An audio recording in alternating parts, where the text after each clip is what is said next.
Assalamualaikum warahmatullahi wabarakatuh.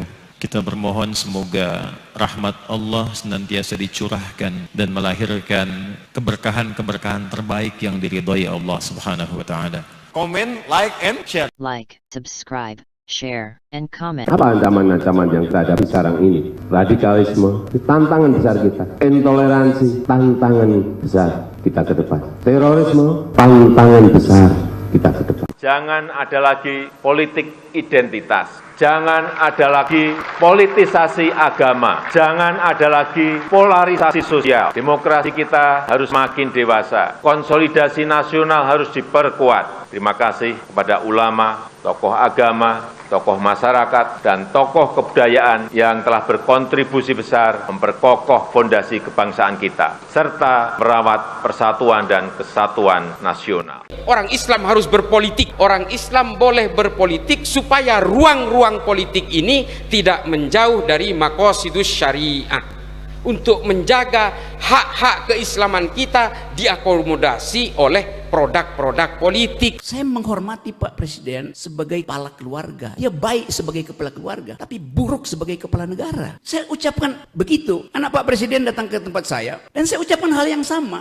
Jadi buzzer-buzzer itu nggak bisa pisahin antara kedudukan presiden dan fungsi dia secara publik berbeda dengan kedudukan privatnya. Karena itu soal KUHP misalnya, nggak boleh ada kritik pada presiden. Bagaimana nggak boleh ada kritik pada presiden? Nggak boleh menghina presiden. Nggak mungkin kita menghina presiden. Presiden itu barang, lembaga, struktur hukum. Yang boleh terhina adalah manusia konkret yang batinnya tergores. Jadi kita nggak boleh menghina Pak Jokowi sebagai kepala keluarga. Tapi sebagai kepala negara dia boleh dihina. Karena dia nggak mungkin terhina. Karena dia nggak ada perasaan. Presiden nggak boleh punya perasaan. Jokowi sebagai manusia boleh punya perasaan. Itu yang mesti kita bedakan secara jernih. Boleh nggak presiden marah kalau dikritik? Nggak boleh. Tetapi KUHP kita itu datang dari tradisi 3 abad lalu bahwa the king can do no wrong. Raja nggak boleh salah. Iya, kalau raja, kita ini republik bukan kerajaan. Kenapa raja itu tidak boleh dihina? Karena tubuh publik raja menyatu dengan tubuh privatnya. Itu di sistem kerajaan. Di kita dibedakan. Tubuh publik presiden lain dengan tubuh privatnya. Itu yang namanya prinsip pertama dalam demokrasi. Kita bedakan antara tubuh publik seseorang dan tubuh privatnya. Tapi kita di sini karena feodalisme tadi betul diterangkan, feodalisme itu membuat kita menganggap bahwa kritik itu menjadi tidak sopan kalau diucapkan pada pejabat. Kalau begitu, ucapkan kritik dengan cara sopan santun. Cara paling sopan untuk memberi kritik adalah tidak memberi kritik. Itu paling sopan kan?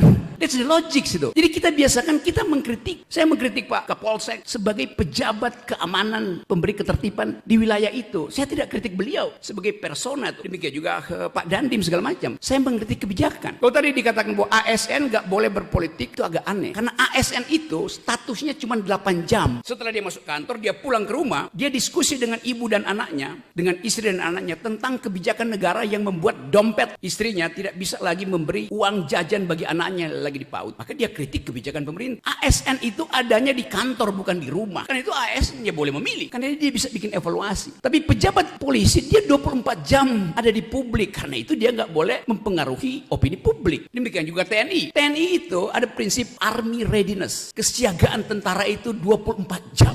Karena ancaman 24 jam. Jadi itu beda status publik dari Pak Polisi, Pak TNI dengan ASN. Nah, hal-hal ini mestinya dibahas di dalam satu mata kuliah yang disebut public ethics, etika publik di dalam wilayah public policy. Jadi teman-teman semua, saya terangkan ini secara akademis hanya untuk meminta perhatian bahwa kita sedang berupaya untuk menumbuhkan kembali Indonesia. Sekarang saya masuk pada poin yang kaitan dengan teman saudara-saudara yang adalah mahasiswa. Kalau saya bertanya misalnya, siapa yang mahasiswa S1 Fakultas Administrasi di sini? Banyak tuh. Kamu, siapa nama kamu? Ya, berdiri boleh, berlutut boleh. Apa yang kamu bayangkan?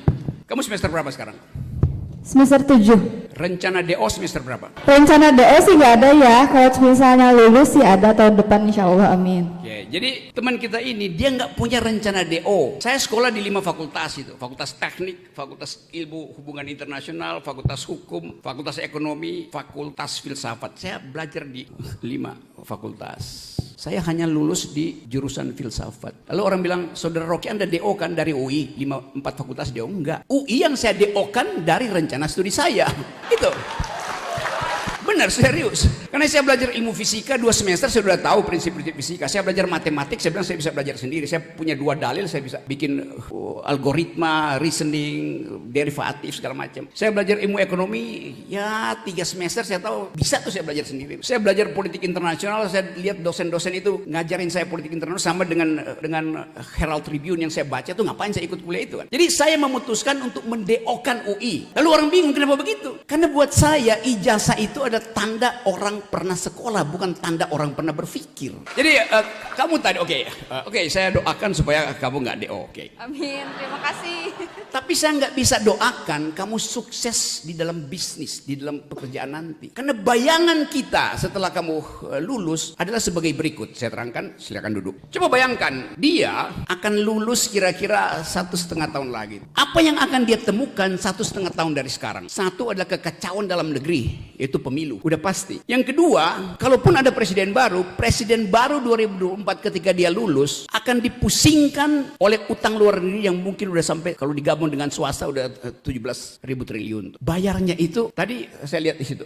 Biaya untuk belajar di fakultas di Universitas Muhammadiyah ini itu berapa tadi? Semester 1 14 juta, semester 2 sampai 4 5 juta. Jadi 2 3 4 15 juta juga, 30 juta untuk jadi sarjana. 30 juta. Sedikit sekali itu. 30 juta itu kalau di kurs dalam dolar, $2.000 cuman. Karena dolar sekarang udah 16.000, ntar lagi naik 17.000. Sedikit sekali. Sementara data yang diterangkan oleh Sri Mulyani, ini Sri Mulyani yang bilang, setiap bayi yang lahir hari ini dia akan dibebani hutang luar negeri 30 sampai 40 juta. Jadi Anda bayangkan, begitu Anda lulus, Anda mesti bayar 40 juta pada negeri. Anda udah defisit 10 juta. Saya nggak nakut-nakutin. Lalu kita berpikir, bisnis apa yang akan berada di 2024? Startup di seluruh dunia itu downgrade. Di seluruh dunia perusahaan startup itu berhenti itu. Karena ada kesulitan ekonomi. Kalau kita lihat misalnya, mungkin 2 hari ini Bank Indonesia terpaksa ikuti logika dari Federal Reserve, dari Bank Amerika, dari Central Bank Amerika. Itu naikkan suku bunga. Amerika masih akan naikkan suku bunga karena inflasi di Amerika belum terkendali. Jadi dolar akan dipanggil pulang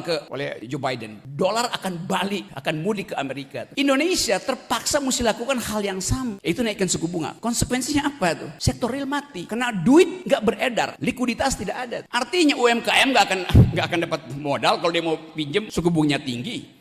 Sementara pembelinya nggak ada tuh. Jadi kesulitan itu akan sampai juga ke Sukabumi. Kesulitan di Amerika karena hubungan financial market kan berimbas ke kita. Dan itu artinya ada kesulitan besar yang bahkan diakui sendiri oleh Pak Jokowi bahwa Indonesia akan ada dalam kegelapan. Jadi kita justru tadi Pak Wali bilang Indonesia baik-baik aja. Saya senyum karena nggak baik-baik aja. Di depan kita ada badai. Sementara tukar tambah politik belum terjadi. Jadi sebetulnya saya mau terangkan ini bukan saya nggak mungkin bilang kalian optimis aja, enggak. Kalian pesimis supaya ada persiapan mental. Tapi ada orang yang optimis tapi irasional. Saya pesimis tapi rasional. Karena bikin kalkulasi itu. Nah, fungsi-fungsi itu ada di dalam parameter perkuliahan. Kita mau ukur Indonesia ini ke depan bakal sukses apa enggak? Ya kalau dengar ucapan Pak Jokowi pasti Indonesia bakal sukses. Tapi kita membayangkan bahwa kecemasan Pak Jokowi terlihat dari beberapa kali dia meminta supaya rakyat bersiap-siap untuk menghadapi badai, meminta supaya IKN dilanjutkan, meminta supaya jalan tol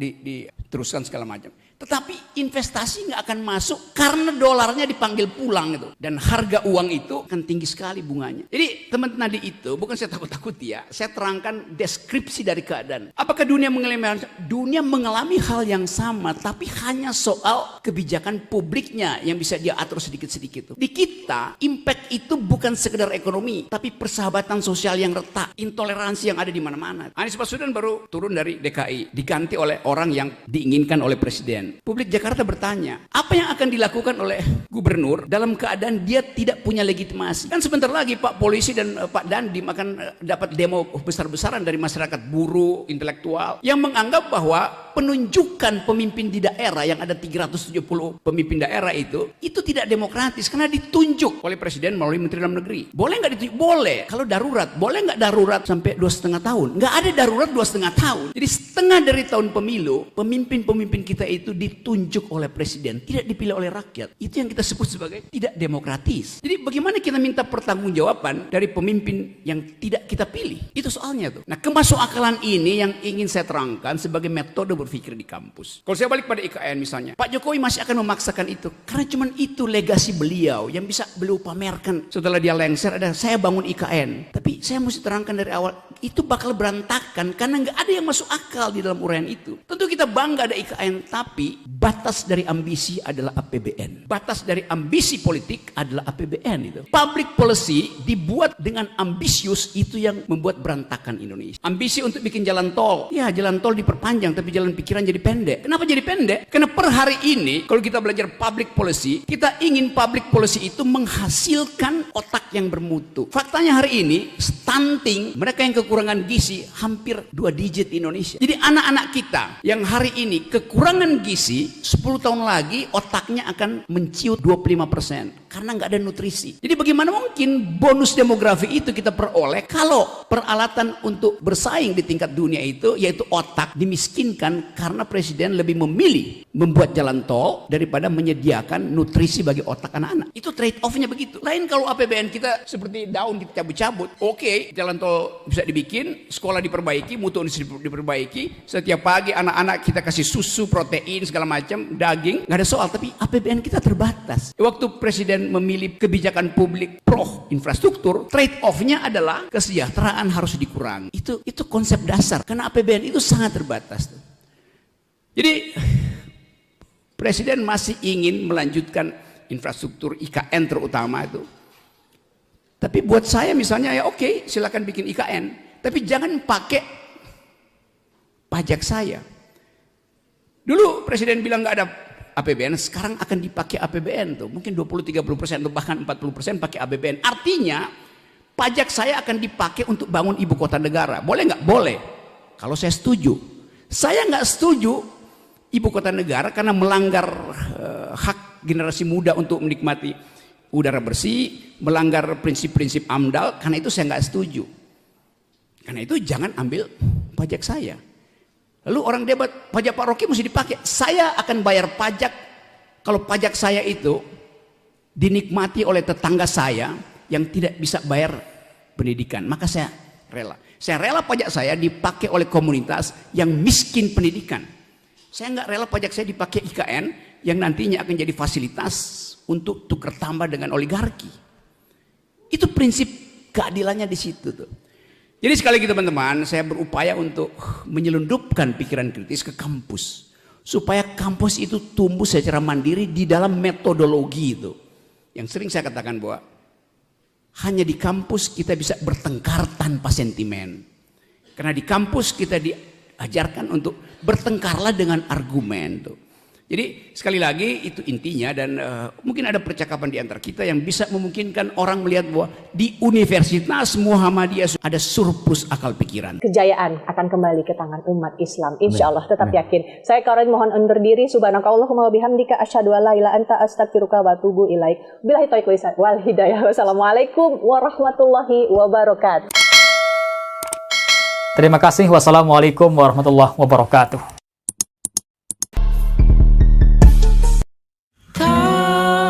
Terima kasih.